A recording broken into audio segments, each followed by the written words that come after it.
બનાસકાંઠા જિલ્લામાં સરકારે ટેકાના ભાવે રાયડાની ખરીદીની શરૂ કરવાની જાહેરાત તો કરી, પરંતુ સર્વર બંધ હોવાથી ખેડૂતો અટવાયા। સરકારે ટેકાના ભાવે રાયડાની ખરીદીની જાહેરાત તો કરી દીધી, પરંતુ હવે ખેડૂતો અટવાયા, કારણ કે સર્વર બંધ હોવાથી છેલ્લા 3 દિવસથી રાયડાના ખરીદી માટેનું રજીસ્ટ્રેશન થઈ શકતું નથી। ત્યારે ગ્રામ પંચાયતોના માથે આ જવાબદારી છે। ગ્રામ પંચાયતના વીસીનું પણ કહેવું છે કે 18 તારીખથી ખરીદીનું રજીસ્ટ્રેશન તો થયું શરૂ, પરંતુ સર્વર ઠપ હોવાથી એક પણ ખેડૂતો રજીસ્ટ્રેશન થઈ શક્યું નથી। આ તરફ ખેડૂતોના આક્રોશ સાથે કરી રહ્યા છે તે મુદત ઓછી છે। રજીસ્ટ્રેશન ન થતા ગ્રામ પંચાયતની બહાર ખેડૂતોની કતારો લાગી છે। સરકારના ટેકાના ભાવની ખરીદીમાં મગફળી હોય કે અન્ય કોઈ વસ્તુ હોય જેમાં ધાંધિયા ન થાય તો એ ટેકાના ભાવની ખરીદી ન કહેવાય। મગફળી પણ આ પ્રકારે પરિસ્થિતિ રહી હતી, ખેડૂતોની હાલાકી પડી હતી અને હવે રાયડાની જે ખરીદી ટેકાના ભાવે થવાની છે તે ગ્રામ પંચાયતોમાં ખેડૂતોને રજીસ્ટ્રેશન કરવાનું છે, પરંતુ છેલ્લા 3 દિવસથી સર્વર જ બંધ છે અને જેને લીધે ખેડૂતોને રજીસ્ટ્રેશન થઈ શકતું નથી।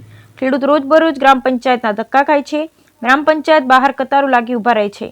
એક તરફ રાયડાના લણવાની સિઝન છે તો બીજી તરફ ખેડૂતો રાયડા લણવાને બદલે અહીંયા લાઇનમાં ઊભા રહે છે, જેનો ખેડૂતોમાં આક્રોશ છે। ત્યારે 19 ફેબ્રુઆરીથી 9 માર્ચ સુધી રજીસ્ટ્રેશન થવાનું છે, પરંતુ સર્વર જ જ્યાં બંધ છે ત્યાં રજીસ્ટ્રેશન કયા પ્રકારે થશે? તો ટેકાના ભાવની ખરીદી માટે રજીસ્ટ્રેશનની જવાબદારી ગ્રામ પંચાયતે આપી છે। દરેક ગ્રામ પંચાયતમાં ખેડૂત પોતાનું રજીસ્ટ્રેશન કરાવી શકે તે હેતુથી ગ્રામ પંચાયત રજીસ્ટ્રેશન કરે છે, પરંતુ વીસી પણ કબૂલે છે કે આ સર્વર ઠપ હોવાને કારણે ખેડૂતો રોજ આવે છે, રોજ ધક્કા ખાય છે। ત્યારે હવે માંગ ઉઠી છે કે જેની ખરીદી માટેનું રજીસ્ટ્રેશન થવાનું છે તેને સર્વે કાર્યરત થાય તો જ ખેડૂતોને આનો લાભ મળી શકે। બ્યુરો રિપોર્ટ ભરત ઠક્કર। રાયડાની નોંધણી કરાવવા આવ્યા છો, સર્વર ડાઉન છે, શું કહેશો? હવે 18 તારીખથી આ નોંધણી ચાલુ થયેલ છે।